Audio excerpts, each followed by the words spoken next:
Hello, Peter here, your Pinoy accountant. And in this video, pag-usapan natin yung mga frequently asked questions for the 1701Q for the second quarter. So again, yung deadline ng filing and payment ng 1701Q second quarter is August 15. So that is today. Ngayon na yung deadline. So if hindi pa kayo nakapag-file, kailangan nyo mag-file ngayon. If ever may mga tax due kayo or payable, kailangan nyo magbayad today. So, ito yung mga frequently asked questions. So, number one is, I have no sales for the second quarter. Should I still file 1701Q? So, the answer is yes. If ever wala kayong sales for the second quarter, zero lang yung ilalagay nyo na sales doon for this quarter. I mean, so if hindi kasi kayo mag-file ng 1701Q, there will be a corresponding penalty. So, lalabas yan as non-filing. May non-filing kayo na 1701Q for the second quarter. So, again, i-check ninyo ang inyong certificate of registration so that malalaman nyo kung ano ba yung mga returns or mga information na kailangan nyo i-file. Kagaya ng 1701Q. So, kahit no sales pa kayo, kahit no transaction, kailangan nyo mag-file kung ano yung nasa COR ninyo. Otherwise, yun nga, may mga corresponding penalties, there could be interest, mga surcharges, and compromise penalties. So, yun, mag-file kayo kahit zero sales lang yung ilagay ninyo. So, number two is, I registered with BIR in July. Should I file 1701Q for the second quarter? So, the answer is no. So, yung second quarter natin is covering the months of April, May, and June. So, if nakapag-register kayo July or kaka-register nyo lang this month of August, so hindi pa kayo kasali doon sa 1701Q for the second quarter. So, magpa-file kayo for the third quarter na 1701Q. Again, yung third quarter na 1701Q, yung covered niya na months are July, August, September. So, if naka-register kayo ng July, August, or September pa kayo mag-register, so covered kayo ng 1701Q na third quarter. And yung deadline niyan is still on November 15. So, hindi kayo dapat mabahala. Madami kasi nag-worry na, yun, kailangan ko ba mag-file ng 1701Q? Kasi yung deadline ng 1701Q is August and nakapag-register sila ng July. So, again, hindi pa kayo covered ng 1701Q second quarter. So, let's proceed to the third question. Frequently asked question. I did not receive a tax return receipt confirmation email. What do I do? So, ito yung common problem talaga na wala silang na-receive ng tax return, hindi sila nakaka-receive ng email ng tax return receipt confirmation. So, ano ba yung dapat gawin? So, again, yung first natin na option is i-check nyo yung spam folder ninyo and then i-double check nyo yung email address na nilagay nyo sa EBIR form if tama ba. So, i-check nyo yan. So, if ever tama naman yung inyong email and wala talaga sa spam folder, so what happened kasi this also happened dun sa annual ITR noong 2024, madaming hindi naka-receive na tong tax return receipt confirmation email. So, naglabas ng memo yung BIR na if within the deadline pa daw yung nung inyong ITR. So, in our case, within the deadline pa tayo, within August 15 pa. So, today, so if within the deadline pa, pwede pa kayo mag-resubmit ng inyong 1701 or ng inyong income tax return. I-resubmit niyo using the EBIR form and hopefully, makakatanggap kayo within the day ng tax return receipt confirmation email. So, if hindi naman, if ever nag-resubmit na kayo, and wala pa din yung inyong email confirmation. So, yung gagawin nyo, this is the last resort, is i-screenshot nyo na lang yung EBIR form. Pag nag-submit kasi kayo doon, may magpa-prompt doon na successfully na submitted na yung 1701Q. So, i-screenshot nyo yun. You can take a picture using your phone. So, that would be your proof of submission na nakapag-file kayo, nakapag-submit kayo ng 1701Q before or on the date before the deadline. So within the deadline, So before or within the August 15 na deadline. So what would happen is if ever na chinek niyo dun sa inyong RDO and may open case kayo na non-filing nitong 1701Q na second quarter, so at least may mapakita kayo na proof of filing ninyo. Kita nyo yung screenshot ninyo na nag-file talaga kayo using the EBIR form.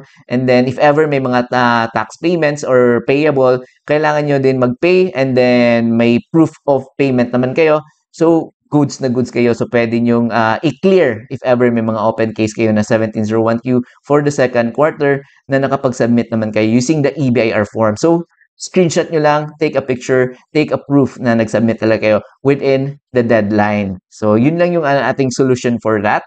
So, let's proceed to the next question. When is the deadline for the South e-submission? So, the summary alpha list of withholding taxes, yung deadline niyan is the same deadline ng inyong income tax returns. So, in our case, for the second quarter, yung deadline ng second quarter na 1701Q natin is August 15. And if ever may mga South kayo, if ever nag-claim kayo ng 2307, so yung deadline niyan is August 15 din. So, today, yung deadline. So, kailangan nyo mag-e-submission. Kailangan nyo yung alpha list data entry, validation, and then yung data file. Kailangan yung i-email sa e-submission. So, that's the deadline is today, August 15. So, the next question is, do I need to submit South if I did not use my 2307? So, if hindi nyo naman ginamit yung 2307, so hindi nyo kailangan mag-submit ng South. Hindi nyo kailangan siya i-encode dun sa alpha list data entry and validation. So, gagamitin nyo lang yon if ever nag-claim na kayo ng 2307 sa kung anong quarter or anong income tax return na ginamit nyo yon. So, yung 2307 niyo if hindi nyo naman ginamit this quarter, nung second quarter, I mean, pwede nyo pa naman siyang gamitin sa third quarter or dun sa annual income tax return niyo. So, yung key lang doon is dapat within the same taxable year, yung 2307 na i-claim. So, i-check nyo yung 2307 nyo if 2025 naman yung date, so pwede nyo pang i-claim yan sa third quarter or sa annual nyo na i-claim. So, yung last question natin is, do I still need to attach my 1701Q in EAFS? When is the deadline? So, we only use the EAFS if may mga supporting tayo or attachments dun sa ating ITR. So, case-to-case basis, depende sa RDO. And most RDOs talaga would recommend na if ever nag-claim kayo ng 2307, that's the time na gagamitin nyo yung EAFS. If wala naman, goods na yung nakapag-EBIR form kayo na submission and then yung naka-receive kayo ng email. So, i-save nyo lang yung PDF copy nung inyong proof of submission and proof of payment. So, later on, if ever ma-audit kayo ng BIR, may proof kayo mapapakita or mapakita ninyo na kapag submit kayo na on time, may proof of submission kayo and proof of payment. Yun lang yung important nun. So, if ever naman wala kayong 2307, wala naman kayong mga required na attachments, so wala din kayong mga previous na carry forward na mga tax credits, so hindi nyo kailangan mag-EAFS na. So, sufficient na yon na nag-EBIR form kayo and sufficient na yon na na-save nyo na PDF copies yung proof of submission and proof of payment. So, yung deadline yan is, again, that is August 30. So, yung deadline ng mga attachments sa ating ITR is just 15 days after nung ating deadline ng the ITR itself. So, for the second quarter, yung deadline ng ITR or the 1701Q, second quarter is August 15. So, mag-add lang tayo ng 15 days. So, yung deadline ng attachments sa EAFS natin is August 30. So, may mga sample tayo dito. Ano ba yung kailangan i-attach in case na may 2307 tayo sa EAFS? So, yung i-attach natin sa EAFS is the 2307. So, PDF copies niyan and may video tayo niyan. Kailangan i-sign yung inyong signed yung inyong 2307. So, may video tayo niyan kung paano yung isa-sign. And then the South, the alpha list data entry, pwede nyo i-generate yan into PDF. So, kailangan yung i-attach din yan. And the e-submission validation email ng South ninyo. So, yung important yan is the e-submission validation email. And madami din nagtatanong, what if walang, ito din yung concern actually nung annual ITR nung 2024 is hindi sila naka-receive ng e-submission validation email. So, pwede nyo nang i-attach yung first email na natanggap ninyo or the system generated the email that BIR has received your data file. So, yung first email, pwede yun na ang inyong i-attach if ever wala talaga kayong e-submission na validation email. So, yun lang yung ating, I think, na-cover natin lahat ng mga FAQs. And if may mga tanong pa kayo dyan, just comment down below. And today yung deadline ng ating 1701Q na second quarter. So, mag-file na kayo and if may mga tax payable kayo or tax due, kailangan nyo mag-pay today. So, yun lang ating video for today. If may mga additional questions pa kayo, just comment down below and I'll do my best to answer all your questions.